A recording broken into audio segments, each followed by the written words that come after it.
Chapter 1. The Invitation to Ashford Manor. The envelope lay on the silver salver like a white moth against moonlight. Hercule Poirot, immaculate in dove-grey waistcoat and patent shoes, paused in the doorway of his Art Deco flat and regarded it with the suspicion he reserved for unsigned valentines and unpaid bills. The paper was heavy, the crest embossed in real gold. Ashford Manor, Hertfordshire. Sir Reginald Harrington, Badung. Mon ami, Poirot murmured to the empty air. You interrupt my digestion. Captain Hastings, visiting for the weekend, looked up from the Times. Bad news, old boy. On the contrary, an invitation to the country. One does not refuse a baronet who owns half the steel in Sheffield, unless one wishes to dine on boiled beef for the remainder of one's days. The letter itself was brevity, wrapped in courtesy. Sir Reginald begged the honour of Monsieur Poirot's company for a quiet weekend. No formal house party, he lied in flawless copperplate, only a few friends and a little music. Poirot's moustache twitched. Quiet weekends in English country houses had a habit of exploding. By Friday dusk, the Bentley purred through iron gates flanked by stone lions. Yew hedges clipped into chess pieces threw long shadows across the gravel. The manor rose ahead, Jacobean brick dressed with Victorian pomp, windows blazing like a battleship at anchor. A butler as tall and melancholy as a church spire relieved Poirot of his Homburg. Sir Reginald is in the drawing-room, sir. The other guests have arrived. Poirot smoothed an invisible crease. Lead on, mon brave. The drawing-room swallowed sound. Crimson damask walls, a chandelier heavy enough to sink a frigate, and a fire roaring as though offended by the cold. 8 faces turned. Sir Reginald Harrington strode forward, hand outstretched. 60, iron-haired, eyes the colour of bayonets. Monsieur Poirot, you honour us. His grip could have forged the steel he sold. Enchanté, Sir Reginald. One hears your hospitality is legendary. A brittle laugh. Only the whisky is legendary. The rest is gossip. He performed introductions with the brisk efficiency of a parade ground sergeant.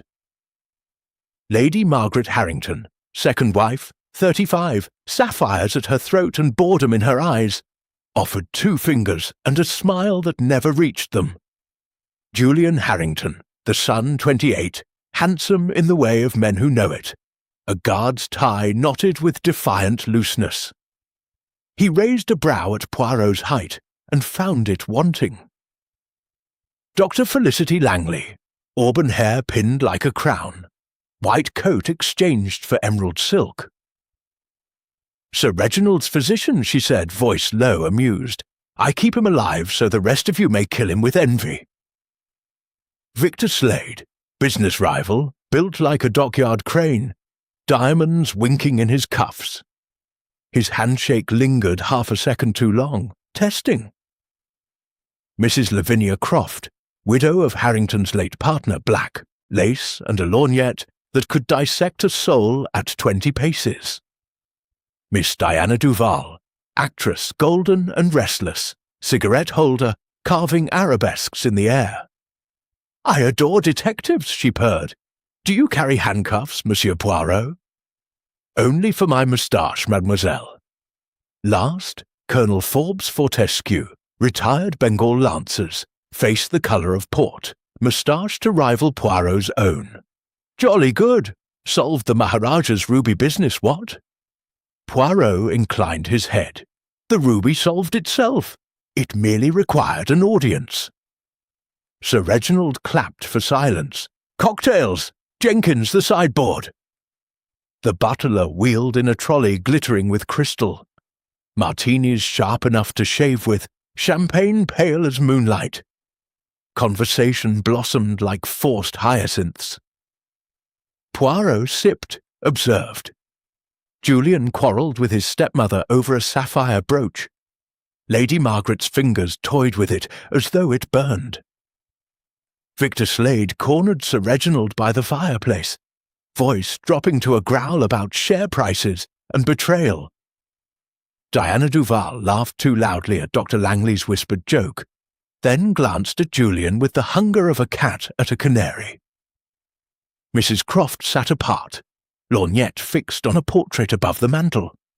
Sir Reginald, 20 years younger, arm around a dark-haired woman, his first wife, long dead. The widow's lips moved soundlessly. Poirot caught the shape. Thief, Colonel Forbes Fortescue, regaled Hastings with tiger hunts. One shot straight through the eye. Damned beast still ran 20 yards. Poirot drifted to the long windows. Beyond the terrace, formal gardens dissolved into fog. A single light burned in the stable block, odd at this hour. Behind him, glass shattered. Diana Duval stood over a spilled martini, olive rolling like a green eye. Clumsy me! She knelt, skirt pooling, and for an instant her gaze locked on something beneath the grand piano. Her hand darted out, retrieved it, a scrap of paper, then vanished into her sequined bag. Sir Reginald raised his glass. To old friends and new mysteries. Everyone drank. Poirot's tongue detected a trace of almond beneath the vermouth. Imagining, surely. Yet his little grey cells stirred. Jenkins announced dinner. As the party filed out, Poirot lingered. He stooped, peered under the piano. Nothing but Persian wool and dust. Yet the room felt watched. A log cracked in the grate. Shadows leapt across ancestral portraits. Harringtons in ruffs, in armour, in Victorian whiskers, all staring down with the same cold steel eyes. Poirot addressed them softly. Messieurs et Mesdames, you have seen many secrets. Tonight, perhaps one more. He turned to leave. His foot brushed something small and metallic. A cufflink, gold, engraved with a tiny crest, a lion rampant, not his, not Slade's ostentatious diamonds. He slipped it into his waistcoat pocket. In the doorway, Jenkins waited, face impassive. Will there be anything else, sir? Only the truth, mon ami. But that, I think, will keep until morning. As Poirot crossed the threshold, the chandelier flickered once, as though the house itself drew breath.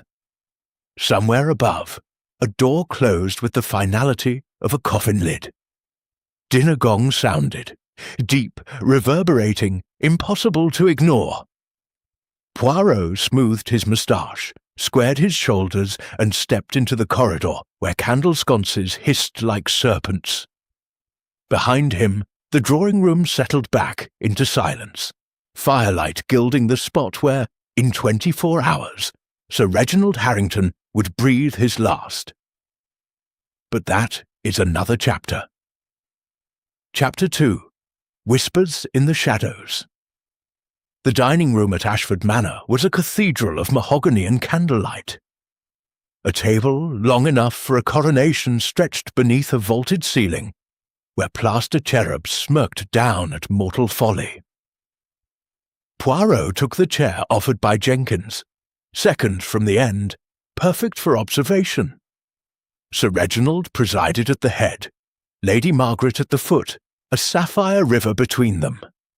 Crystal rang, silver gleamed, and the first course, consommé madrilène, arrived in Sèvres bowls delicate enough to bruise.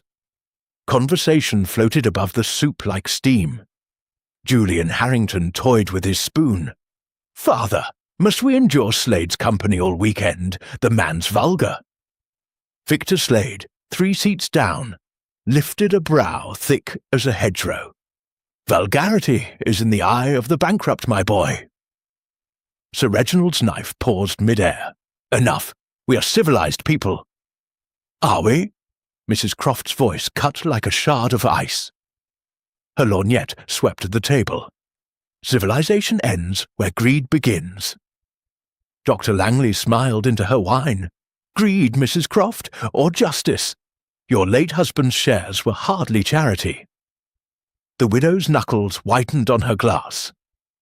My husband built Harrington steel with his bare hands, while Reginald counted pennies in the city. Pennies that became millions, Sir Reginald said mildly. Let us not exhume old ledgers with the fish course.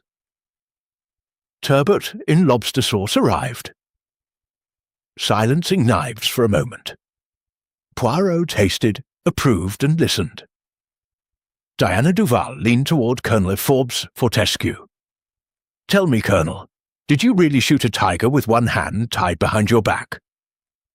2 hands, my dear, but the left was holding a chotter peg. Beastly hot work. Laughter rippled. Under its cover, Julian murmured to Lady Margaret, That brooch was mother's. You've no right. His stepmother's reply was a hiss. Your father gave it to me the night you were sent down from Oxford. Consider it interest on a loan. Poirot's ears pricked. Sent down. A motive as old as Cain. Across the table, Slade caught Sir Reginald's eye. Speaking of loans, old friend, Monday's board meeting. We'll keep until Monday. Sir Reginald's tone could have frozen the consommé. Dessert, Charlotte Roos, trembling like a debutante, melted, untouched by some. Coffee was served in the smaller salon, a room panelled in dark oak where ancestors glowered from gilt frames. A gramophone wheezed out a scratchy foxtrot. Diana Duval swayed alone, cigarette smoke wreathing her like incense. Poirot accepted a balloon of Armagnac and drifted to the windows. Rain had begun, soft as secrets against the panes. Beyond the terrace, the fog had thickened to wool. Behind him, voices dropped. Julian cornered his father by the fireplace. I need an advance. 5,000. The club. You mistake me for Cootsbank. Sir Reginald's whisper carried. Your allowance is generous. Generous. Diana's dresses cost more. Then perhaps choose less expensive companions. A log shifted. Sparks flew up the chimney like startled souls. Poirot turned. Dr. Langley stood alone beside a lacquered cabinet, examining a display of dueling pistols. She lifted one, sighted along the barrel with professional calm. An interest in firearms, Doctor? She smiled, unembarrassed. An interesting cause of death, Monsieur Poirot. These are Pointer's .45 caliber, enough to stop a charging boar, or a man. Yet tonight I think the weapons are subtler. Her eyes flicked to Sir Reginald, now deep in conversation with Slade. Subtlety requires precision. A miscalculation can be fatal. The gramophone needle scratched to silence. Jenkins appeared. The blue bedroom is ready, sir, he murmured to Poirot, adjoining the green guest suite. Poirot nodded. As he crossed the room, Mrs. Croft intercepted him, lace rustling like dry leaves. Monsieur Poirot, a word. She drew him into an alcove where a grandfather clock ticked with the patience of eternity. Reginald cheated my husband. There are letters, proof. If anything should happen to him, see they reach the proper hands. Her gloved fingers pressed a small key into his palm. Top drawer, his study. The combination is my wedding date, 14/6/92. Before he could reply, she melted into the shadows. Upstairs, corridors twisted like the Minotaur's maze. Sconces cast pools of gold on crimson carpet. Poirot's room was perfection. Bed turned down, fire laid, a vase of late roses scenting the air. On the mantel, a card in Sir Reginald's hand. Sleep well. Tomorrow we ride to hounds, if the weather lifts. Poirot removed his patent shoes, donned slippers of quilted silk, and opened the communicating door to the green suite. Empty, but the fire burned low. On the blotter, a single sheet of Ashford Manor notepaper. Someone had scrawled in pencil, "He knows. Midnight, drawing room." The handwriting was hurried, feminine. Diana, Dr. Langley. He slipped the note into his dressing-gown pocket. 11:45. The house settled with sighs and creaks. Poirot extinguished his lamp, waited until the grandfather clock below struck the 3/4 hour, then glided downstairs in stockinged feet. The great staircase curved like a question mark. Moonlight through the stained-glass landing window painted his shadow in sapphire and blood. At the foot, he paused. A sliver of light escaped beneath the drawing-room door. He turned the handle soundlessly. The room was empty, or appeared so. The fire had burned to embers. Only the chandelier's wall brackets still glowed. A scent of jasmine lingered, Diana's perfume. Poirot moved on the balls of his feet. Beneath the grand piano, something glinted. He knelt, a pearl earring, mate to the pair Diana had worn at dinner, careless or deliberate. A floorboard creaked behind him. He straightened slowly. In the gilt mirror above the mantel, a reflection. Dr. Langley, robe of midnight silk, hair loose like a lioness. She held a small leather case. "Lost something, doctor." She did not startle. "Only my professional dignity. Sir Reginald suffers insomnia. I promised a sedative. At midnight. His schedule is his own."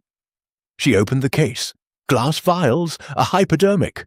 Laudanum, digitalis, a mild barbiturate. Choose your poison. Poirot's smile was thin. An interesting phrase. Footsteps in the corridor. Rapid, uneven. The door burst open. Julian Harrington, shirt half-buttoned, eyes wild. "Felicity! Father's... He saw Poirot, stopped. "What the devil are you doing here?" "Preventing misunderstandings, perhaps." Poirot stepped between them. "Your father? Asleep, I thought." Julian raked a hand through his hair. "Nightmare. Forget it." Dr. Langley closed the case with a snap. "Go to bed, Julian, both of you." But as she passed Poirot, her sleeve brushed his hand. Something small and cold was pressed into his palm. A brass key, identical to Mrs. Croft's. 2 keys, 1 study, midnight appointments. Julian lingered. "Look here, Poirot, if you're poking about, I poke, mon ami, only where invited. And tonight, the invitations are numerous." From the hallway came the chime of the grandfather clock. 12 sonorous strokes. Somewhere above, a door slammed. Julian flinched. Poirot pocketed the 2nd key. "Sleep, monsieur. Tomorrow the hounds may hunt more than foxes." He left them in the dying light. As he climbed to the stairs, a whisper of silk followed. Dr. Langley, or imagination. At the landing he paused. Below, the drawing-room door closed with the softness of a secret. In his room, Poirot locked both doors, drew the curtains, and laid his discoveries on the blotter. The lion rampant cufflink, the midnight note. 2 identical keys, the pearl earring. He arranged them like tarot cards. Then, from his travelling case, he produced a small magnifying glass. The cufflink's crest was not the Harrington lion, but a wyvern, wings spread. Slade's family arms, or another player entirely. Outside the rain intensified, drumming on leaded panes like impatient fingers. Poirot sat in the winged armchair, hands steepled beneath his chin. "Somewhere in this house," he murmured to the fire, "a clock is ticking toward murder. And Hercule Poirot, he is listening." The flames settled into ruby coals. Far off, a dog barked once, then was still. Tomorrow would bring the hunt. Tonight belonged to shadows. Chapter 3. The fatal toast morning arrived in a pearl-grey hush. Mist clung to the lawns like a guilty conscience, and the hounds in the kennels gave voice only in muffled, apologetic yaps. Hercule Poirot descended the staircase at precisely 9 o'clock, shoes gleaming, moustache waxed to martial rigidity. The house smelled of bacon and wood smoke. Somewhere a clock chimed the quarter. In the breakfast room, Silver chafing dishes steamed on the sideboard. Only 3 guests were present. Colonel Forbes Fortescue, attacking kidneys with the gusto of a man who had faced worse odds at Rorke's Drift. Dr. Langley, immaculate in tweed, buttering toast with surgical precision, and Julian Harrington, hollow-eyed, nursing black coffee as though it were penance. "Sleep well, messieurs dames?" Poirot inquired, lifting the lid on poached eggs. "Like the dead," Julian muttered. The colonel boomed, "Slept like a top, though the mattress could do with a bit more horsehair. Modern nonsense, springs." Dr. Langley's smile was thin. "I prescribed Sir Reginald a mild sedative. He should be down presently." Jenkins entered, expression carved from granite. "Sir Reginald's compliments. He will join the company in the drawing-room at 11 for champagne. A small celebration before the hunt is abandoned, too wet for the hounds." Julian's cup rattled in its saucer. "Celebration of what?" "Life, sir," Jenkins said, and withdrew. Poirot consumed 2 eggs, 1 slice of toast, and committed the morning's dispositions to memory. Lady Margaret had not appeared. Diana Duval was indisposed. Mrs. Croft took chocolate in her room. Victor Slade had gone for a constitutional despite the drizzle. Curious choices, all. At 10:45, the drawing-room doors stood open. The fire had been rebuilt. Fresh logs hissed and spat. The chandelier, extinguished overnight, now blazed with electric light. Sir Reginald's concession to the 20th century. A long table had been laid along the windows, linen cloth, crystal flutes, 3 bottles of Veuve Clicquot, 15 Sweatung in silver buckets. Sir Reginald entered at 11 sharp, colour high, eyes bright. He wore a charcoal morning coat, carnation in the buttonhole. "My friends, forgive the theatrics, a toast to new beginnings." He did not elaborate. Jenkins poured. Bubbles rose like tiny accusations. The party assembled in uneasy clumps. Lady Margaret, pale in dove silk, clutched her husband's arm. Julian hovered behind, knuckles white on a chairback. Diana Duval, wrapped in peach chiffon, accepted a glass with trembling fingers. Victor Slade loomed by the mantel, diamonds flashing each time he lifted his flute. Mrs. Croft's lorgnette glinted like a sniper's scope. Dr. Langley stood apart, medical bag at her feet. The colonel, ruddy and beaming, raised his glass first. "To the king!" he bellowed. Sir Reginald laughed. "And to the Empire's steel!" He drank deeply. Poirot, who had accepted only a finger of champagne, watched the throat work, the Adam's apple bobbing once, twice. Then Sir Reginald's eyes widened, not in pleasure, but in surprise. A sound escaped him, half cough, half gasp. The flute slipped from his fingers, shattering on the parquet in a spray of foam and crystal. He clutched his chest, staggered. "Margaret!" Lady Margaret screamed. Julian lunged, caught his father as he folded. Sir Reginald's face congested to purple. A thread of saliva, pink-tinged, appeared at the corner of his mouth. Dr. Langley was already kneeling, fingers at the carotid. "Cyanide," she said, voice flat. "Potassium by the smell. Almonds." Chaos erupted. Diana Duval fainted into the colonel's arms. Mrs. Croft's lorgnette clattered to the floor. Victor Slade backed against the wall, hands raised as if warding off a blow. Poirot's voice cut through the din like a scalpel. "No one leaves this room. Jenkins, lock the doors." The butler, pale but steady, obeyed. Keys turned. Outside, rain lashed the windows. Inside, the fire crackled with malevolent cheer. Sir Reginald lay on his back, eyes staring at the chandelier as though it held the answer to an unasked question. A faint blue tinge rimmed his lips. Foam flecked the carnation. Poirot knelt opposite Dr. Langley. Time, less than 2 minutes since ingestion. Onset, 30 seconds. Classic. Poirot lifted the broken flute. The stem had snapped cleanly. Champagne pooled around shards like melted topaz. He sniffed. Vermouth, yes, but beneath it the bitter almond of cyanide. He touched a finger to the rim, tasted.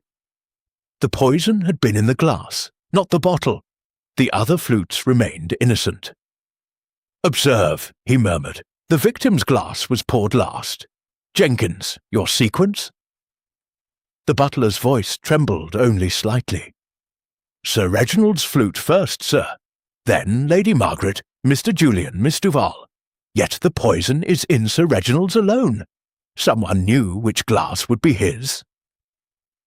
Julian's face was the colour of putty.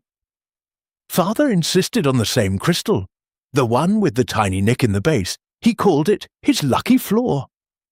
Poirot turned the stem. There, a hairline chip, almost invisible. Deliberate selection. Dr. Langley opened her bag, produced a syringe. "Adrenaline might—" "Too late," Poirot said gently. "He is gone." Sir Reginald's eyes, fixed and glassy, reflected the chandelier's prisms in 1,000 fractured images. Lady Margaret began to sob, a high, keening sound. Mrs. Croft retrieved her lorgnette, trained it on the corpse with morbid fascination. Victor Slade poured himself a fresh glass from an untouched bottle and drank it. Neat, the Colonel cleared his throat. "Police? Already summoned," Jenkins said. "I telephoned Inspector Japp from the pantry the moment Sir Reginald collapsed." Poirot raised an eyebrow. "Anticipation, Jenkins." "Experience, sir. Sir Reginald received threats, anonymous letters. I took the liberty." "Prudent." Poirot surveyed the room. "Until Scotland Yard arrives, we preserve the scene. No one touches the body, the glass, or the bottles." He moved to the table. 3 buckets, 3 bottles. One cork bore a faint smear. Lipstick, peach shade. Diana's, he noted it, said nothing. Julian knelt beside his father, shoulders shaking. Who would— "Someone in this room," Poirot said. "Someone who knew his habits, his glass, his toast." Dr. Langley stood, wiping her hands on a handkerchief. "I'll fetch my notes. Post-mortem will confirm, but the signs are unmistakable." As she crossed to the door, Poirot noticed her left shoe. Mud on the heel, fresh, dark, the terrace path. He filed it away. Diana Duval stirred in the Colonel's arms, moaned theatrically. "Poison! How medieval!" "Medieval, yes," Poirot said, "but effective and intimate. The killer stood within arm's reach." Victor Slade set down his glass. "You're implying one of us—" "I imply nothing. I observe. Observe the footprints in the champagne. Small, pointed heel. Mademoiselle Duval's?" Diana sat up, eyes wide. I fainted. My shoe must have—" "Later," Poirot said. "Jenkins, open the windows. The air is foul with death." Cold mist rolled in, carrying the scent of wet yew. Sir Reginald's corpse lay between fire and fog, carnation crushed beneath his shoulder. Poirot addressed the room. "Ladies and gentlemen, a man has been murdered before your eyes.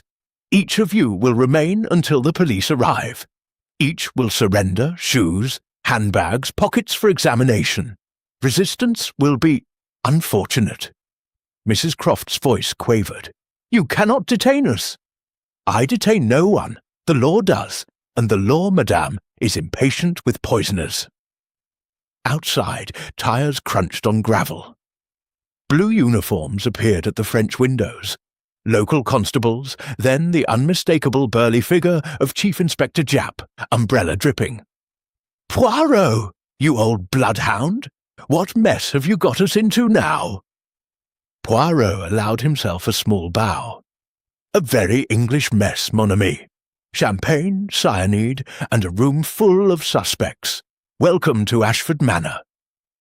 Behind Japp, the mist thickened, swallowing the gardens. Inside, the fire settled into sullen embers, and the chandelier's light caught the fractured crystal on the floor, each shard reflecting a different face, a different lie. The fatal toast was drunk. The hunt had truly begun. Chapter 4. Alibis and Deceptions. Inspector Japp's arrival was a small storm in a tweed coat. He stamped rain from his boots, barked orders at 2 constables, and planted himself, beside the corpse like a terrier over a rat. "Right, Poirot. Body's yours until the police surgeon gets here. Nobody leaves this room. Nobody touches a blasted thing." Poirot inclined his head. "Naturally, mon ami. The little grey cells require an undisturbed stage." Japp's gaze swept the guests now seated in a ragged semicircle of gilt chairs. "Names, times, and what you saw. One at a time. Sergeant, notebook." A young constable flipped open a pad, pencil poised. The fire hissed. Rain drummed the windows like impatient fingers. Sir Reginald lay where he had fallen, carnation crushed, eyes staring at the ceiling as though the cherubs had betrayed him. Poirot began with the obvious. "Jenkins, the champagne. You opened the bottles?" The butler stood ramrod straight. "Yes, sir. In the pantry, 11 sharp. 3 bottles, Veuve Clicquot 15. Corks intact. I carried them on a tray, poured in the order requested by Sir Reginald." Requested? He indicated each glass with a nod. His own last. He liked the final pour to be fullest. Poirot turned to the table. The 2 untouched bottles stood in their buckets. The third, half empty, had fed the fatal flute. He lifted it carefully by the punt. No residue on the neck, no foreign scent. The poison had been introduced after pouring, into the glass alone. Japp grunted. So the killer knew which glass was his. Family habit? Julian Harrington stirred. Everyone knew. Father was superstitious about that nick in the base. Said it brought luck. His voice cracked. Some luck. Lady Margaret dabbed her eyes with a lace handkerchief that smelled faintly of ether. Reginald was particular. Always the same crystal. Always the last pour. It was ritual. Poirot's gaze flicked to her. "Madame, you stood at his left. Did you see anyone approach the table after Jenkins poured?" She shook her head. "I was watching Reginald. He was radiant, talking about a new contract then." A sob swallowed the rest. Victor Slade cleared his throat. "I was by the fireplace, 10 feet away. Saw Jenkins pour, saw Sir Reginald raise the glass. Nothing else." Mrs. Croft's lorgnette trembled. "I observed everything. No one touched the table after the butler." Diana Duval, revived with smelling salts, sat very straight. "I was beside the Colonel. My glass was poured third. I didn't move until it happened." Colonel Forbes Fortescue nodded vigorously. "Absolutely. Girl was right here, hanging on my every word about the '07 derby." Dr. Langley spoke last. "I stood near the door, medical bag ready. Sir Reginald had complained of palpitations earlier. I watched him drink, saw the onset, convulsion, cyanosis, collapse. 30 seconds, no more." Japp scribbled, then looked up. "Times, where was everyone before 11? A chorus of alibis, thin as tissue. Lady Margaret, in her room, dressing, maid confirmed. Julian, walking the terrace, clearing his head. No witness. Diana Duval, in the morning room, practicing lines, alone. Victor Slade, library, reading the Financial Times, alone. Mrs. Croft, her bedroom, writing letters. Maid brought chocolate at 10:30. Dr. Langley, dispensary, preparing Sir Reginald's tonic, alone. Colonel, billiard room, practicing cannons, heard the gong at 11. Poirot listened, eyes half closed. Alone, alone, alone. How convenient for a murderer. Japp snapped the notebook shut. Right. Shoes off, ladies and gents. We're checking for champagne spills, glass fragments, anything. Grumbling, the guests complied. Poirot examined each sole under a pocket lens. Diana's peach satin slippers. One heel stained with champagne, a tiny shard embedded. Dr. Langley's brogues, fresh mud, terrace grit. Julian's boots, damp, grass on the instep. Slade's patent leather, pristine. Mrs. Croft's lace-ups, a faint white powder on the toe. Plaster? Talc? Poirot pocketed the shard from Diana's slipper. Mademoiselle, you said you fainted after the glass broke. Yet the shard is in your heel, not the sole. Curious. Diana flushed. I must have stepped back. The floor was slippery. Japp ordered the constables to bag the shoes. We'll have the Yard's forensic chaps look at these. Now, pockets and handbags. Reluctant hands produced wallets, cigarette cases, a silver hip flask, Slade, a lace handkerchief soaked in tears, Lady Margaret, and from Dr. Langley's bag, a small brown bottle labelled potassium cyanide for laboratory use. The room froze. Dr. Langley met Poirot's gaze steadily. Standard in any decent dispensary. For electroplating, photography, pest control, the seal is intact. Japp seized the bottle. We'll test it, and you, Doctor, will explain why you carry death in your bag. Precaution, she said. Sir Reginald kept rats in the cellar. I prepared baits. Poirot lifted the bottle to the light. Wax seal unbroken, but a faint fingerprint smudge on the glass.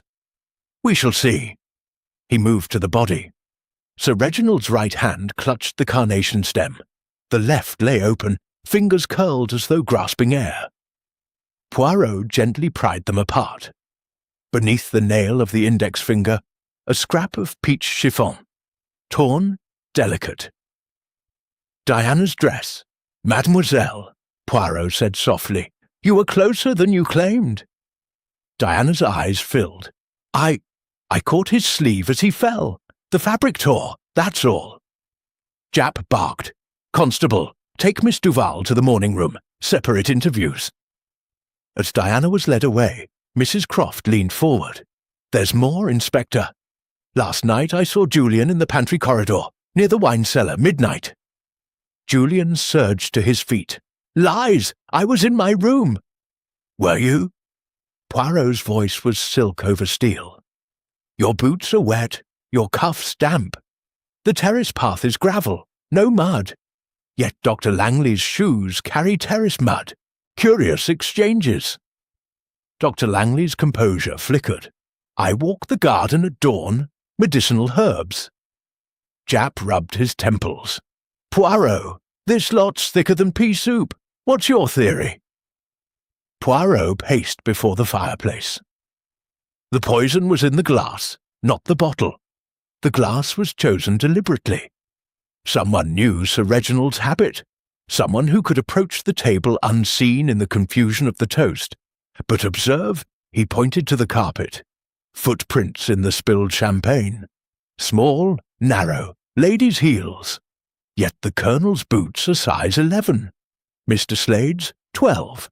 The prints curve toward the French windows, then stop. Someone opened the door, perhaps to create a draught, a distraction. He knelt, examined the window latch. A single strand of auburn hair caught in the brass. Dr. Langley's colour. Japp whistled. Doctor, you're coming with me. Dr. Langley's chin lifted. I've nothing to hide. Poirot continued. The chiffon in the dead man's hand, torn in a struggle, or planted. The cyanide bottle, sealed, yet convenient. The mud, the wet cuffs, the midnight wanderings, alibis that crumble like shortbread. He turned to Julian. Monsieur, you asked your father for £5,000. He refused. Motive? Julian's face twisted. I loved him. Love and debt are uneasy bedfellows. Lady Margaret stood. This is monstrous. My husband was poisoned by someone who hated him enough to watch him die, Poirot finished. or loved him enough to end his suffering. We shall discover which. Japp signalled the constables. Right. Lady Margaret, Mr. Harrington, Dr. Langley, separate rooms. The rest stay here. Poirot, a word. In the corridor, Japp mopped his brow. You're enjoying this, aren't you?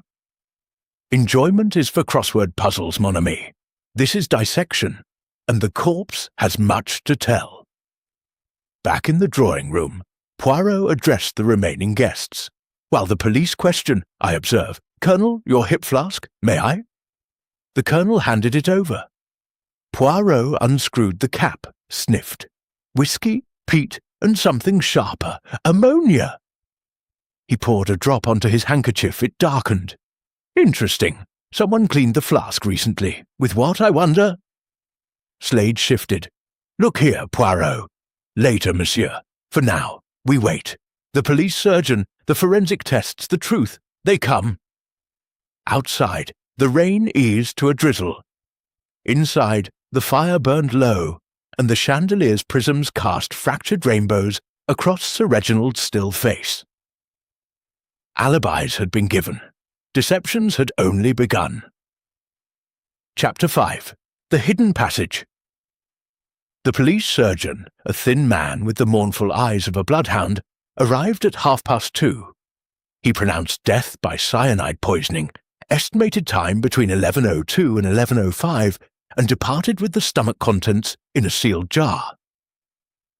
Japp herded the household into the library, posted constables at every door, and gave Poirot the freedom of the manor until the yard's big guns arrived tomorrow.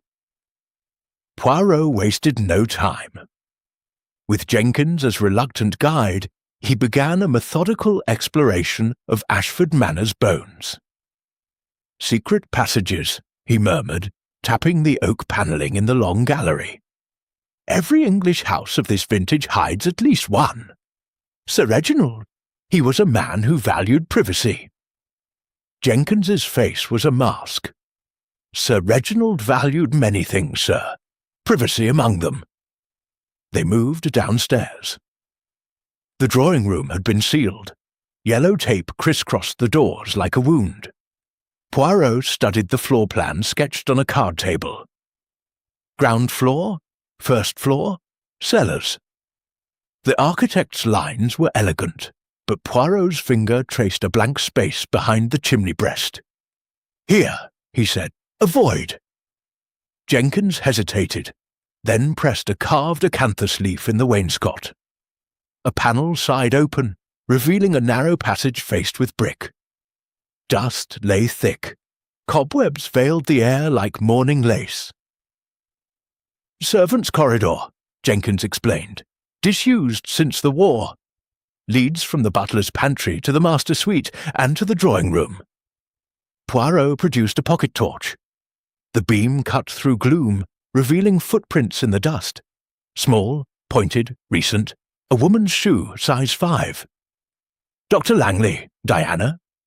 He knelt. These prints enter from the pantry end, exit toward the drawing-room.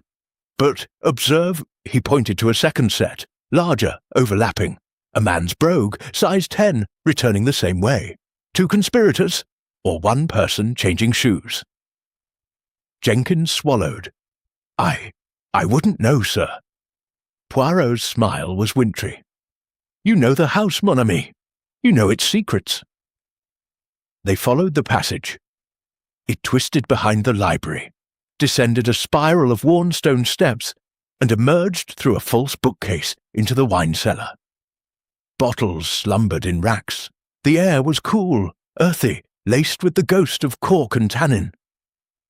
Poirot's torch swept the floor. A single champagne cork lay in a corner, wax seal broken, lipstick smear, peach again.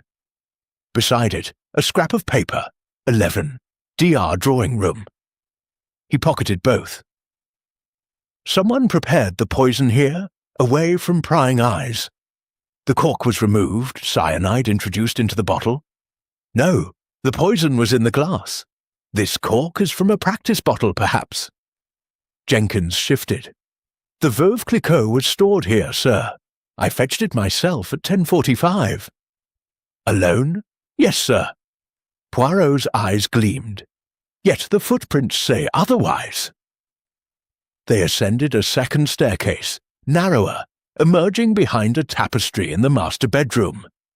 Sir Reginald's room, masculine, austere, a portrait of his first wife above the mantel. The bed was unmade. A dressing gown lay across a chair. On the nightstand, a glass of water, half drunk, and a small pill-box labelled Digitalis, Dr. F. Langley. Poirot lifted the pill-box. 3 tablets. Missing. The doctor's prescription for the heart, yes? Jenkins nodded. Sir Reginald suffered angina. Digitalis slows the pulse. Cyanide accelerates it to rupture. A deadly combination, or a clever misdirection. He opened the wardrobe. Suits hung in precise rows, shoes aligned like soldiers. On the floor, a muddy footprint, size 10, identical to the passage. Someone had entered here after the terrace walk. Poirot's mind raced. Julian's boots were size 10, wet, but Dr. Langley's brogues carried terrace mud. Exchange of shoes, or 2 people using the same path. They returned to the passage. Halfway along, a side door, locked, rusted. Poirot produced Mrs. Croft's key. It turned with a groan. The door opened into a tiny chamber. A priest's hole, perhaps, or a smuggler's cache. Dust sheets covered furniture. A narrow window overlooked the stables. On the floor, a woman's glove. Peach kid leather, monogrammed DD, Diana Duval. Inside, a faint stain, champagne, or cyanide residue. Poirot's torch revealed more. A scrap of torn chiffon matching the piece in Sir Reginald's hand, and a brass button engraved with a wyvern, Slade's cufflink mate. Mon Dieu, he breathed, a rendezvous, or a trap. Jenkins cleared his throat. Sir, the stuff. Cook saw Miss Duval in the stables at dawn, said she was crying. Poirot's eyes narrowed. Crying or rehearsing, they exited the priest's hole. The passage continued, descending to the butler's pantry. Here, the footprints ended at a small sink. A champagne flute stood in the bowl, rinsed but not clean. A faint almond scent lingered. Poirot lifted it to the light. Inside the stem, a hairline crack and a trace of white powder. He scraped it onto a slip of paper, folded it. Cyanide crystals. The murder glass was washed here, then returned to the table. But why rinse and not destroy? Jenkins paled. The set is priceless, sir. Baccarat, 1890. Sir Reginald would notice a missing flute. Clever, Poirot murmured. The killer preserves the set and condemns himself by the residue. He stepped into the pantry. Shelves of crystal silver, linen.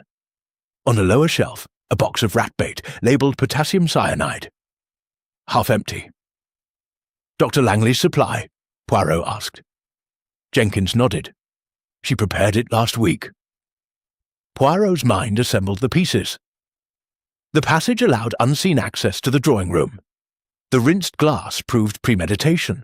The glove, the button, the chiffon, planted or dropped in haste. The footprints, 2 conspirators, or 1 covering tracks. He turned to Jenkins. You will show this passage to Inspector Japp, every inch, and you will tell him of the rat bait. The butler's composure cracked. Sir, I had no part. Perhaps not, but silence is complicity, mon ami. They emerged into the corridor. A constable stood guard. Japp approached, face grim. Poirot, the Yard's photographer is here, and we've got a problem. Only one? Japp lowered his voice. Dr. Langley's alibi. The dispensary log shows she signed out potassium cyanide yesterday, enough for a horse, and Julian Harrington's boots match the cellar prints. But there's no cyanide in his room. Yet, Poirot said, the passage changes everything. Come. He led Japp and the constable into the secret corridor. The torch beam danced over the footprints, the cork, the glove. Japp whistled. Bloody hell! A rat run straight to the murder scene. Exactement. The killer entered here, prepared the glass in the pantry, placed it on the table during the confusion of the toast, but observe, the footprints return after the murder. Why? Japp scratched his chin. To remove evidence. Or to plant it. The glove, the button, too convenient. Someone wishes us to suspect Miss Duval and Mr. Slade. They reached the priest's hole. Poirot lifted the dust sheet from a small table. Beneath a silver tray, 2 champagne flutes, one smeared with lipstick. A half-empty bottle of Veuve Clicquot 15, cork missing. Japp lifted the bottle. Practice run. They tested the dose here. Poirot nodded, and left the evidence for us to find, but the footprints, only one set returns. The second person remained behind? A faint sound, scrabbling like claws on wood. Japp drew his truncheon. Poirot motioned silence. The sound came from behind the tapestry. He pulled it aside. A small door, ajar. Beyond, the master bedroom. And on the threshold, a single pearl earring, mate to the one under the piano. Poirot's eyes gleamed. The net tightens. Someone used this room as a staging post. But who? Japp barked orders. Search the bedroom again. Every drawer, every floorboard. As constables swarmed, Poirot stood in the priest's hole, torch off. In the darkness the house breathed around him. Creaks, sighs, the distant tick of the grandfather clock. Somewhere, a murderer walked free, believing the passage had hidden their guilt. But Hercule Poirot knew better. The passage had not hidden the crime. It had revealed it. Chapter 6. Revelations at Midnight. The library clock struck 12 with the solemnity of a judge passing sentence. Outside, the storm had returned, wind rattling the leaded windows like a ghost demanding entry. Inside, the fire had sunk to sullen coals. Only a single lamp burned on the long table where Poirot had arranged his evidence in neat rows. The rinsed flute, the peach glove, the wyvern button, the pearl earring, the scrap of chiffon, the cyanide-stained paper, the 2 identical keys. Inspector Japp paced, boots thudding on the turkey rug. We've torn the secret passage apart. No more prints, no more bottles. The priest's hole is clean except for what you found. And the staff swear blind they never use the corridor. Yet someone does, Poirot said. And someone wishes us to believe it is a conspiracy of lovers, Miss Duval and Mr. Slade. But the footprints tell another story. He lifted the glove. Size 5, Mademoiselle Duval's. Yet the footprints in the passage are size 5 and size 10. 2 people. One leaves evidence, one erases it. Japp stopped pacing. You're saying the killer planted the glove and button to frame them? Or to distract us from the true architect? Come, midnight is the hour of revelations. He led Japp to the morning room, where the suspects had been separated. The door opened on a tableau. Julian Harrington slumped in an armchair, head in hands. Diana Duval on a chaise, eyes red. Victor Slade by the window, smoking furiously. Mrs. Croft rigid in a high-backed chair. Dr. Langley standing, arms crossed. Lady Margaret on a sofa, veil drawn like a mourner. The Colonel polishing his monocle with unnecessary vigour. Poirot entered like a conductor raising his baton. Silence fell. Mesdames et messieurs, he began, the police have searched. The passage is known. The poison is traced. But one piece is missing, the will. Sir Reginald spoke of new beginnings. Where is the document? Lady Margaret's veil trembled. In his study, locked in the safe. Jenkins, summoned, produced a 3rd key. This one from Sir Reginald's keyring. Combination unknown, sir. Poirot smiled. But we have 2 others. Madame Croft, Doctor, your keys?" Mrs. Croft's lorgnette flashed. I gave it to you in good faith." Dr. Langley's voice was ice. "Mine was for the dispensary. Someone duplicated it." Poirot laid the keys side by side, identical. Yet one was given in the alcove, one pressed into my hand at midnight. Someone planned this carefully. He turned to Julian. "Monsieur, you argued with your father over money. You walked the terrace. Your boots match the passage prints. Explain." Julian's face was grey. I needed air. I went to the stables. Diana was there. We talked." Diana sat up. "He's lying. I was in my room." Poirot lifted the pearl earring. "Yet this was in the master bedroom, and your glove in the priest's hole. You met someone, mademoiselle. Who?" Diana's eyes filled. "Victor. He said he had proof Reginald was ruining him. He wanted me to distract Reginald during the toast." Slade crushed his cigarette. "Lies! She came to me, begging for money, said Julian was bankrupt." Mrs. Croft's voice cut like a whip. "Reginald's will disinherited Julian years ago. The new one leaves everything to a trust, controlled by Dr. Langley." Dr. Langley's composure cracked. "That's absurd. I'm his physician, not his heir." Poirot's eyes gleamed. Yet the digitalis bottle in his room, 3 tablets missing. Enough to slow the heart, mask the cyanide's speed. "You prescribed it, doctor. You knew the dose." Japp stepped forward. "Langley, you're under arrest. Wait." Lady Margaret stood, veil falling away. Her face was streaked with tears, and something harder. "The will is a forgery. I saw Reginald sign the old one last month. Julian gets everything. The trust is a lie." Julian surged to his feet. "Mother, what stepmother?" she corrected. "And I burned the real will. In the drawing-room fire. Last night." Silence exploded into chaos. Japp barked orders. Constables moved in. Poirot raised a hand. "Attendez! The fire, Jenkins, the ashes?" The butler nodded. "I raked them this morning, sir. Found this." He produced a fragment of vellum, charred but legible. "All my estate to my son Julian." Poirot held it to the lamp. "The real will, burned, but not destroyed. Lady Margaret, you attempted to alter succession, but murder?" She laughed, a broken sound. "I wanted him gone, yes, but not like this. I put laudanum in his water glass, enough to sleep, not to kill." Dr. Langley's eyes widened. "The water glass. I tested it. Laudanum traces. But the cyanide was in the champagne," Poirot finished. "2 poisons, one to confuse, one to kill." He turned to the colonel. "Monsieur, your hip flask?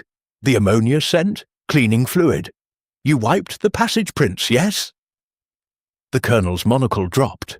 "Good Lord, I found the glove. Thought it was evidence. Hid it in the priest's hole. Didn't want scandal." Poirot's voice softened. "You protected the wrong person." He faced the room. "The killer used the passage, prepared the glass, planted evidence, but the second set of footprints, size 10, returned after the murder. To retrieve something or someone." Diana stood, trembling. "It was Julian. He met me in the stables at dawn. Said if I helped frame Victor, he'd pay my debts. He had the cyanide from Dr. Langley's dispensary." Julian lunged. "You little—" Japp restrained him. "Julian Harrington, I'm arresting you for the murder of Sir Reginald Harrington." But Poirot raised a hand. "No, observe." He lifted the wyvern button. "Mr. Slade's.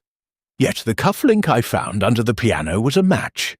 2 buttons, 1 cufflink. Someone removed Slade's cufflink, planted the button. Who had access to his room?" Dr. Langley's face drained of colour. I treated his gout yesterday. His cufflinks were on the dresser." Poirot's voice was gentle. "Doctor, you knew the passage. You prescribed digitalis. You had the cyanide. You forged the trust document, Mrs. Croft saw the stationery in your dispensary. You slowed Sir Reginald's heart, then poisoned the glass. Julian's prints were made with your shoes, exchanged in the dark. The glove, the button, planted to confuse. Dr. Langley backed away. You can't prove. The rinsed flute, Poirot said. Only someone with medical precision would rinse and return it, fearing the set's value. The laudanum in the water, your prescription bottle. The midnight meeting. You pressed the key into my hand to establish your innocence, but the footprints betray you.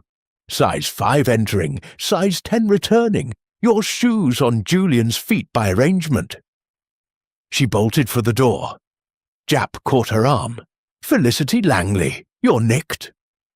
As constables led her away, Poirot addressed the room. The motive? Sir Reginald discovered the forged trust. He planned to expose her at the toast. New beginnings indeed. She killed to preserve her control of the fortune. Lady Margaret sank to the sofa, sobbing. Julian stared at the charred will fragment, eyes hollow. Diana lit a cigarette with shaking fingers. Slade poured himself a whisky, hands steady for the first time. Japp clapped Poirot on the shoulder. Another one for the books, old friend. Poirot allowed himself a small smile. The little grey cells, they do not rest. Outside, the storm broke. Rain lashed the windows like applause. Inside, the library clock ticked on, indifferent to the revelations of midnight. The will was found. The killer was unmasked. But one secret remained, buried in the ashes of the drawing-room fire. Chapter 7. The Poisoned Chalice. The drawing-room had been locked since the murder, but at 4 o'clock the following afternoon, Inspector Japp turned the key and let Poirot enter alone. The storm had blown itself out.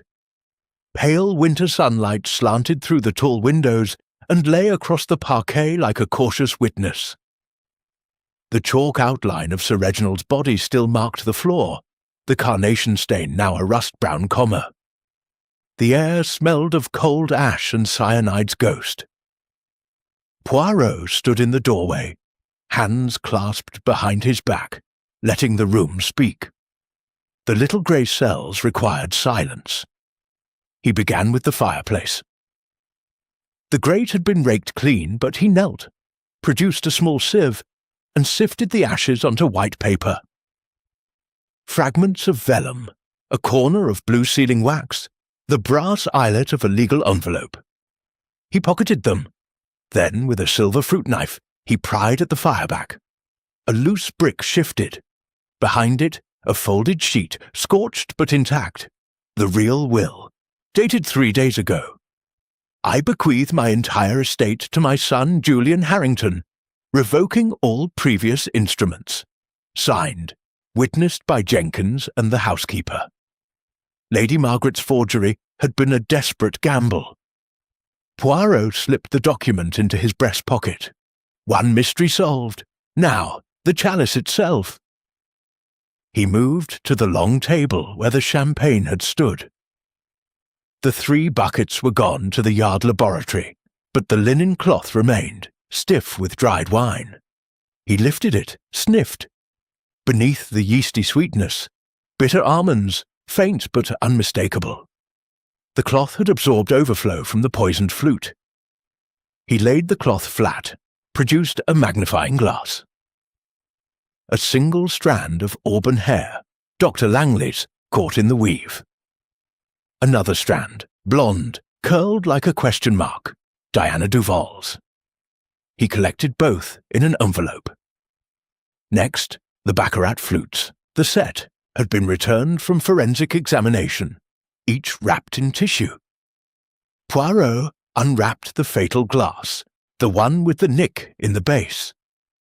The crack in the stem was hairline, but under the lens he saw a tiny bubble near the rim, a manufacturing flaw. He turned the glass to the light. Inside the bowl, a faint white ring, cyanide residue crystallized, but something else, a microscopic smear of lipstick, peach, matching Diana's. He set the glass down, frowning. Dr. Langley had rinsed it in the pantry sink. Why leave lipstick? Carelessness or deliberate misdirection? He opened his Morocco notebook and wrote, "Lipstick on rim, Diana's shade. Cyanide ring, visible only under magnification. Hair on cloth, Langley plus Duval. Will in fireplace, hidden by killer or accomplice." He closed the notebook. The chalice is poisoned, yes, but by whose hand? Footsteps in the corridor. Japp entered, carrying a thick file. Lab report, Poirot. Cyanide in the glass, potassium salt, pure enough for a chemist's shelf. Traces in the water carafe. Laudanum, as Lady Margaret confessed. Digitalis in the bedside glass. Therapeutic dose. No fingerprints on the flute, except Sir Reginald's own. The cloth has champagne cyanide, and, he flipped a page, a trace of carmine dye. Matches the lipstick in Miss Duval's handbag. Poirot's moustache twitched. Carmine. Yet the smear on the glass is peach. 2 lipsticks? Japp nodded. Duval owns both. Peach for day, carmine for evening. She claims she never touched the fatal glass. Claims, Poirot echoed. Let us test the claim. He led Japp to the pantry. The sink was dry, but he ran water, let it swirl. A faint almond scent rose. He lifted the drain trap. Inside, a sliver of peach-coloured wax, lipstick, melted and re-solidified. Someone wiped the glass here, he said, then reapplied lipstick to the rim, carmine over peach. Why? Japp scratched his head. To frame the girl, or to protect her. Come. They returned to the drawing room. Poirot positioned himself where Sir Reginald had stood. Jenkins poured. Sir Reginald lifted the glass. So. He mimed the motion. The poison was already in the flute, but observe the angle. To introduce cyanide crystals without spilling, the glass must be tilted. Who could do this unseen? He moved to the sideboard. A silver salver held decanters, whiskey, brandy, port. He lifted the port decanter, heavy-cut crystal. He tilted it over a clean flute. The neck was wide enough to admit a fingertip. Mon Dieu! The port decanter was used as a funnel. Cyanide poured through the neck, crystals lodging in the base. When champagne was added, they dissolved instantly. Japp whistled. Clever, but who refilled the decanter? Poirot sniffed the port. Almonds, faint, masked by fruit. The killer did. A thimbleful of poison in a pint of wine, undetectable to taste. He examined the decanter's stopper. A smear of peach lipstick on the underside, transferred when the killer replaced it. Diana's lipstick, Japp said. She's in the frame again. Poirot shook his head. No, the angle is wrong. Mademoiselle Duval is 5'3". To reach the decanter on the sideboard, she would stand on tiptoe. The smear is at eye level, 5'8", Dr. Langley's height. Japp's eyes narrowed. Langley again, but she was by the door when the toast was poured. Was she? Poirot moved to the French windows. The latch showed scratch marks, fresh. The windows were opened during the toast. A draught, yes, but also a distraction. Someone slipped out, re-entered through the secret passage, tilted the decanter, returned, 30 seconds, no more. He opened the window. Cold air rushed in. The terrace path was visible, muddy footprints, size 5, leading to the yew hedge. Dr. Langley's shoes, Japp said. We have them. Poirot closed the window. But the lipstick is Diana's. The doctor borrowed it, perhaps from the morning room, where Mademoiselle left her bag, a small theft to cast blame. He returned to the table, lifted the fatal flute, the final piece, the nick in the base, Sir Reginald's lucky flaw. But, observe, he held it to the light. The nick is fresh, filed this morning, perhaps. The original flute was swapped. Japp stared. Swapped? With what? Poirot produced a second flute from his pocket. wrapped in handkerchief. This one, found in the priest's hole, hidden under the dust sheet. The original baccarat, no nick. The killer filed the base of a duplicate, introduced the poison, swapped during the confusion of the toast. He laid the two flutes side by side, identical except for the nick. Japp exhaled. So Langley filed the duplicate, poisoned it, swapped it in. But how did she know which glass Jenkins would pour last? Poirot's smile was thin. She did not. She poisoned all three of Sir Reginald's possible glasses. The buckets were arranged in a triangle. Whichever he chose, death waited. He pointed to the cloth. Faint rings, 3 circles, overlapping. Cyanide in each flute. The spillover soaked the cloth. Only one was drunk, but the intent was absolute. Japp closed his file. Motive? Control. The forged trust gave her the Steel Empire. Sir Reginald discovered it yesterday. He told Jenkins he would announce the real will at the toast. She acted in the night. He opened the scorched will.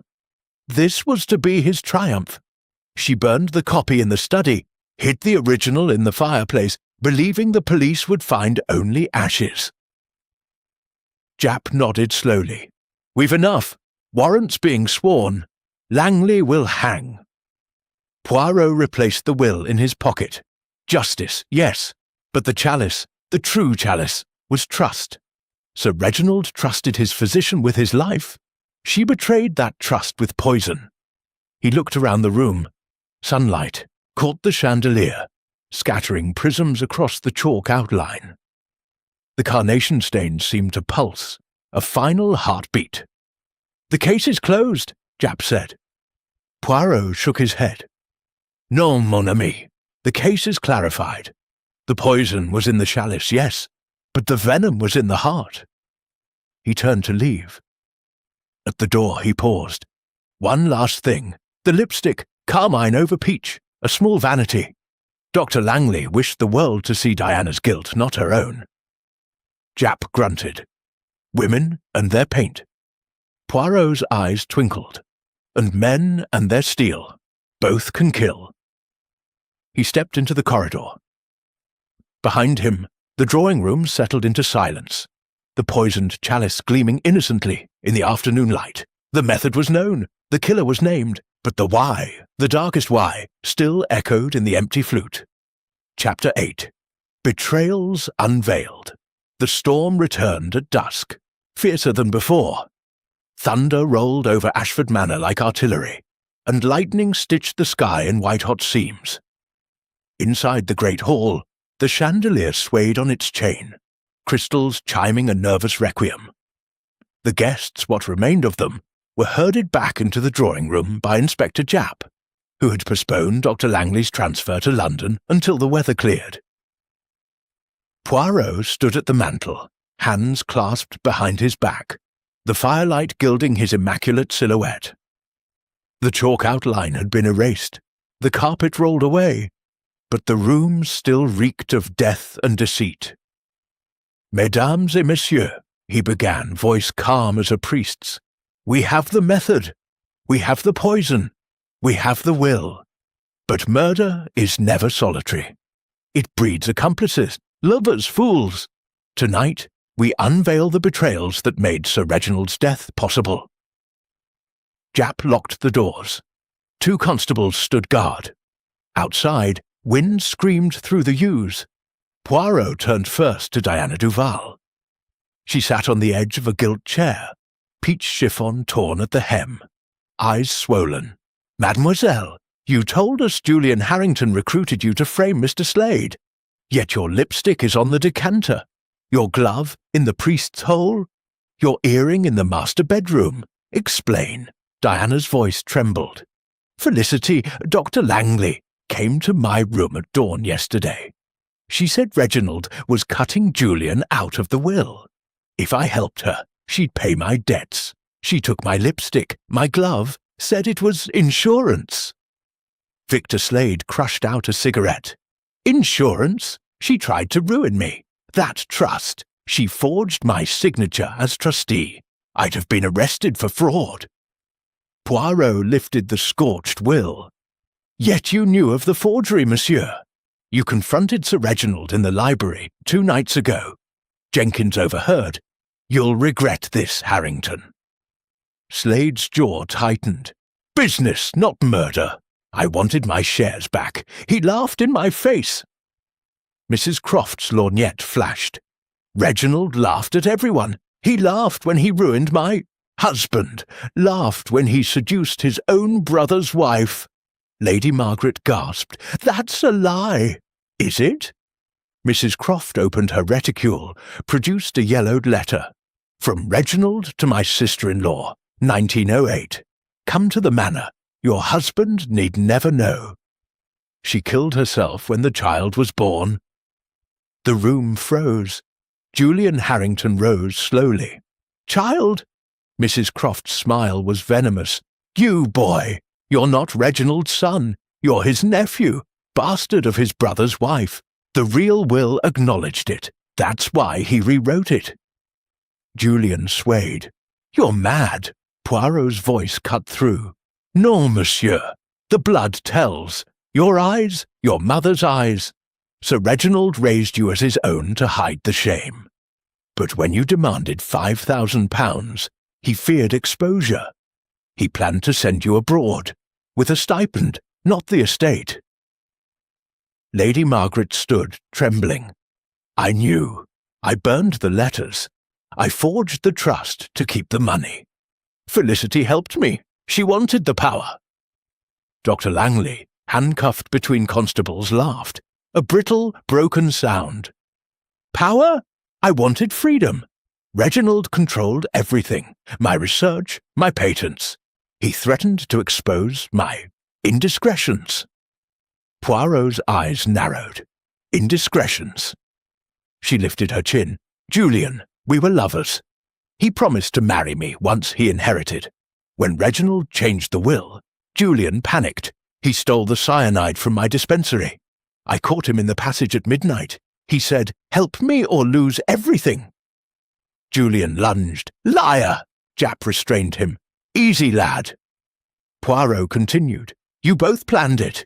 Julian filed the duplicate flute. His boots in the passage. You, doctor, poisoned the decanters, planted the evidence. But you betrayed each other. You left Diana's glove to frame her. He left your hair on the cloth. Diana sobbed. I only wanted my debts paid. I didn't know. Silence! Slade roared. You all danced on Reginald's grave before he was cold. Poirot raised a hand. Enough. The betrayals are clear. Lady Margaret forged the trust to steal the inheritance. Dr. Langley poisoned the chalice to preserve her control, and her affair.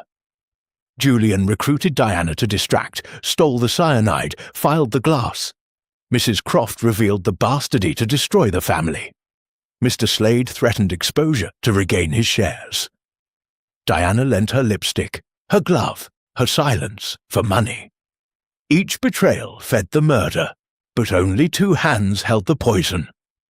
He turned to the fireplace. One final betrayal. Jenkins, the butler standing by the door, went white. Sir, you overheard every quarrel. You fetched the champagne. You raked the ashes. You hid the real will behind the fireback. Why? Jenkins's voice was a whisper. Sir Reginald gave me the will yesterday, said, if anything happens, give it to Poirot. I thought to protect the family name. Poirot's smile was sad. You protected a lie. The name was already poisoned. He produced the scorched will, handed it to Japp. The estate goes to Julian. Legitimate or not, the law will decide. Lightning flashed. Thunder followed like a gavel. The chandelier trembled. Japp cleared his throat. Dr. Felicity Langley, Julian Harrington, you're both charged with murder. The rest, conspiracy, forgery, obstruction, we'll sort it at the yard. As constables moved, Diana stood. Wait, there's more. In the stables, last night. A crash outside. The French windows burst open. Wind howled in, extinguishing the fire. In the darkness, a figure darted. Colonel Forbes, Fortescue, monocle glinting, revolver in hand. "Stand back," he bellowed. "This ends now." He fired. The bullet shattered a mirror above the mantel. Glass rained like ice. Jap tackled him. The revolver skidded across the floor. The colonel struggled, face purple. "Reginald ruined my daughter, promised marriage, left her with child. I came to confront him, found him dead. I hid in the passage waiting." Poirot retrieved the revolver. "You fired at shadows, monsieur. Your daughter. Dead, suicide, 20 years ago." The colonel sagged. "I wanted justice." Jap handcuffed him. "You'll get a cell, not justice." The storm peaked. Rain lashed the room. Poirot closed the windows, latched them. The chandelier steadied. He faced the shattered group. Betrayals upon betrayals, a father's shame, a wife's greed, a lover's ambition, a son's desperation, a friend's vengeance. Sir Reginald built an empire of steel and a family of rust. Lady Margaret sank to her knees, sobbing. Julian stared at the will, eyes hollow. Dr. Langley laughed again, manic. Diana lit a cigarette with shaking fingers. Slade poured whiskey, drank it neat. Mrs. Croft's lorgnette lay broken on the floor. The colonel was led away, muttering about tigers. Jap wiped rain from his face. "Poirot, you've cracked it, but what a bloody mess!" Poirot surveyed the room. Shattered glass, overturned chairs, the scent of gunpowder mingling with champagne and death. "Mess, yes, but truth is clean. The betrayals are unveiled. The innocent," he glanced at Diana, "will be freed. The guilty will face the rope." He turned to the mantel, where the portrait of Sir Reginald's first wife gazed down, eyes serene. "Madame, your son knows now. Rest." Outside, the storm began to ebb. Inside, the drawing-room settled into silence. The betrayals laid bare like cards on a table. The web was torn, the spiders were caught, but the poison lingered in the air, sweet and deadly as ever. Chapter 9. The gathering storm dawn broke over Ashford Manor in bruised violet and ash. The storm had spent itself. Only a few tattered clouds drifted across the sky like the ghosts of last night's accusations. The drawing-room windows stood open to air. The gun smoke and despair. Constables moved through the house with the quiet efficiency of undertakers. Photographing, bagging, labelling. Dr. Felicity Langley and Julian Harrington had been removed to the local jail under heavy guard. The colonel, still muttering about tigers and justice, occupied a separate cell. Lady Margaret, Mrs. Croft and Victor Slade were confined to their rooms pending formal charges. Diana Duval, pale but composed, had been released into the care of a police matron. Hercule Poirot stood alone on the terrace, coat collar turned up against the chill. The gravel was littered with broken yew branches. The formal gardens looked as though a giant hand had shaken them. He breathed deeply, letting the damp earth and wet boxwood clear his mind. The little grey cells required order after chaos. Behind him, Inspector Japp crunched across the gravel, flask in hand. "Tea, Poirot!" Cooks brewed a pot strong enough to float a battleship. Poirot accepted the cup. The English cure for everything, tea and stoicism. Japp leaned on the balustrade. "We've got confessions, evidence, the lot. Langley admits the poison. Julian admits the duplicate flute and the passage meetings. The colonel's revolver is army issue, his prints only, case closed by lunchtime." Poirot sipped, eyes on the distant stables. Closed, yes, but not complete. Observe, the storm has revealed what it concealed. He led Japp across the lawn to the yew hedge.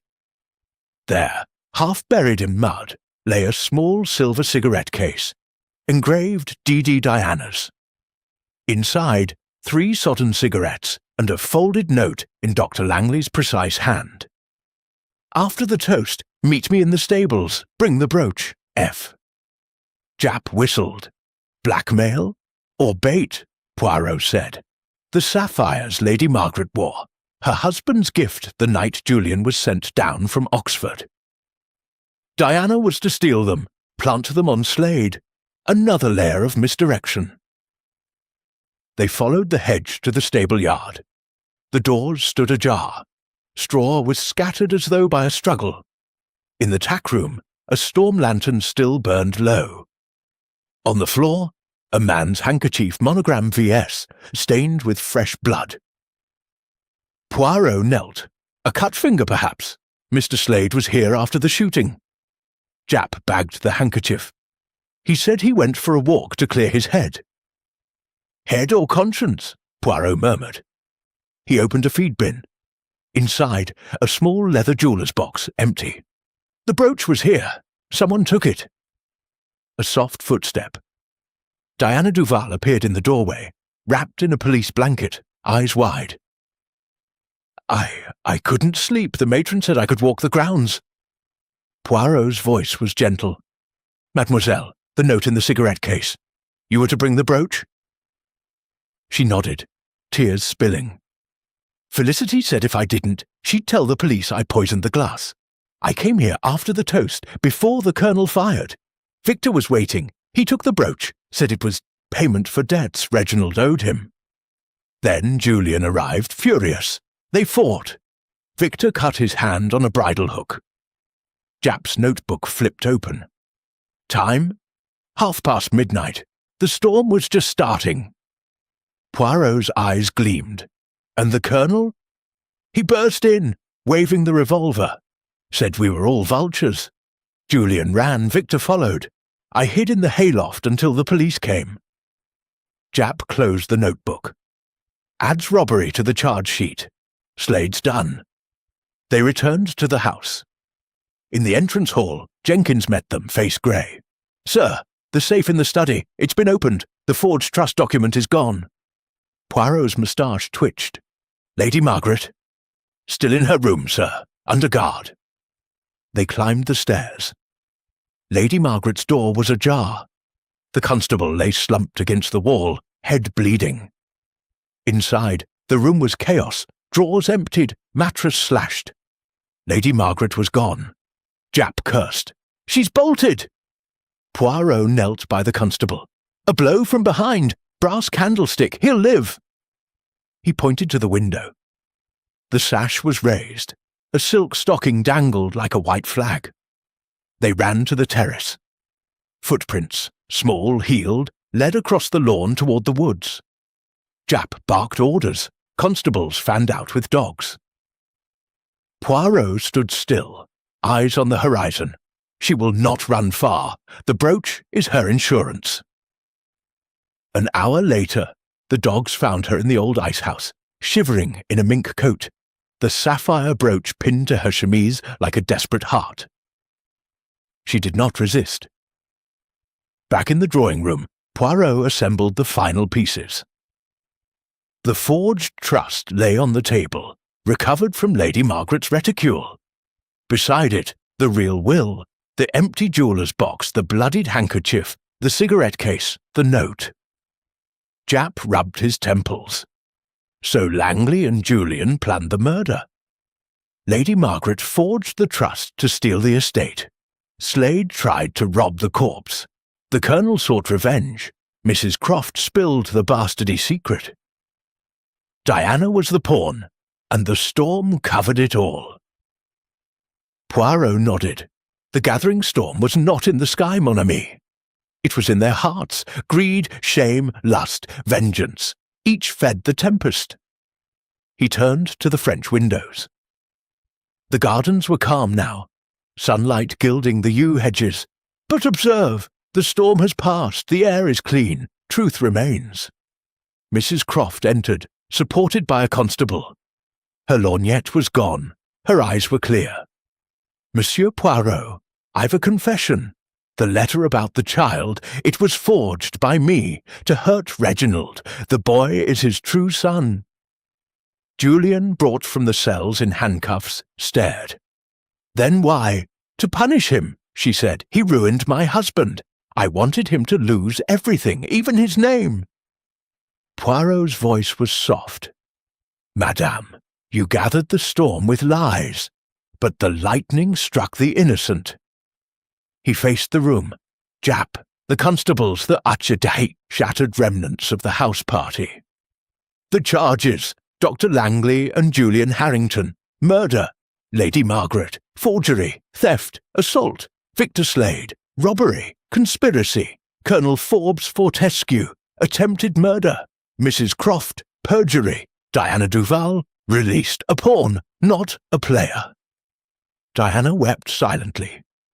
Julian sank to a chair, head in hands. Lady Margaret stared at the brooch as though it were a noose. Jap signalled the constables, "Take them away." As the room emptied, Poirot lingered by the mantel. The portrait of Sir Reginald's first wife seemed to smile, serene, forgiving. He raised his teacup in salute. "Madame, your son will inherit. The storm has gathered its debris. The manor will stand." Outside, the sun climbed higher, gilding the wet lawns. Inside, the drawing room was silent, the storm finally spent. The truth was gathered, the guilty were scattered, and Ashford Manor waited for the next act of human folly. Chapter 10. Poirot's Denouement. The drawing-room had been restored to a semblance of dignity. The carpet was replaced, the chandelier polished, the French windows latched against the pale November light. A single table stood in the centre, covered in green baize. Upon it lay the evidence in orderly rows: the baccarat flute with the filed nick, the scorched will, the forged trust, the sapphire brooch, the bloodied handkerchief, the silver cigarette case, the 2 identical keys, the pearl earrings, the peach glove, the wyvern button, the rinsed champagne cork, the cyanide vial, the digitalis bottle, the brass candlestick, the colonel's revolver. Each item tagged, labelled, silent witness. At precisely 11 o'clock, the doors opened. Inspector Japp entered first, followed by 2 sergeants. Then the accused in order of guilt, Dr. Felicity Langley, handcuffed, auburn hair pinned severely, eyes defiant. Julian Harrington, unshaven, wrists bound, gaze fixed on the floor. Lady Margaret Harrington, veil discarded, face marble pale. Victor Slade, diamonds gone, suit rumpled, jaw clenched. Colonel Forbes Fortescue, monocle restored, moustache bristling. Mrs. Lavinia Croft, black lace immaculate, lorgnette repaired. Diana Duval, free but hollow-ent, wrapped in a borrowed coat, eyes red. Jenkins closed the doors. The house itself seemed to hold its breath. Hercule Poirot stood at the head of the table, hands folded over the head of his cane. Sunlight caught the patent leather of his shoes, the perfect crease of his trousers, the waxed tips of his moustache. He looked, as always, like a small, impeccable god of order. "Mesdames et messieurs," he began, voice ringing clear in the hush, "we assemble not for trial, but for truth. The law will judge. Hercule Poirot reveals." He lifted the fatal flute, the chalice, filed by Julian Harrington in the pantry, using a nail file stolen from Diana Duval's dressing table, poisoned by Dr. Langley with potassium cyanide from her dispensary, introduced through the port, decanter at 10:57 a.m., swapped for Sir Reginald's true glass during the confusion of the toast. The nick ensured selection. The digitalis, 3 tablets dissolved in his bedside water the night before, slowed the heart, masked the cyanide's speed. A perfect symphony of betrayal. Julian flinched but said nothing. Poirot set the flute down. The will. He unfolded the scorched original. Signed 3 days ago, witnessed by Jenkins and the housekeeper. It leaves the estate to Julian, legitimate son despite Mrs. Croft's forged letter. The trust He laid the forgery beside it. Penned by Lady Margaret. Signatures forged by Dr. Langley. Motive, greed and control. Lady Margaret's lips trembled. I only wanted security purchased with murder, Poirot said gently. He lifted the sapphire brooch. Stolen by Diana Duval on Dr. Langley's orders to be planted on Mr. Slade. Instead, Slade seized it in the stables as payment for debts Sir Reginald never owed. A robbery born of desperation. Slade's eyes flashed. He ruined me. No, you ruined yourself with speculation. The brooch is returned to the estate. Next, the bloodied handkerchief. Victor Slade's, cut in the stable fight with Julian, over the brooch, over Diana, over pride, a sideshow. The Colonel's revolver.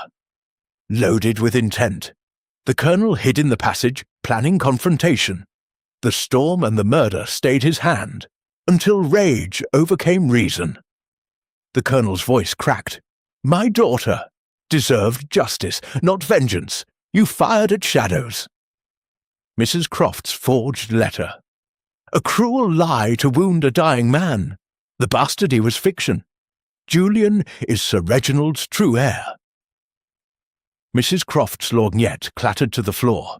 I wanted him to suffer. He suffered enough, Poirot said. Your lie fed the storm. He turned to Diana. Mademoiselle, you were the pawn. Your lipstick, your glove, your earrings, stolen and planted to confuse.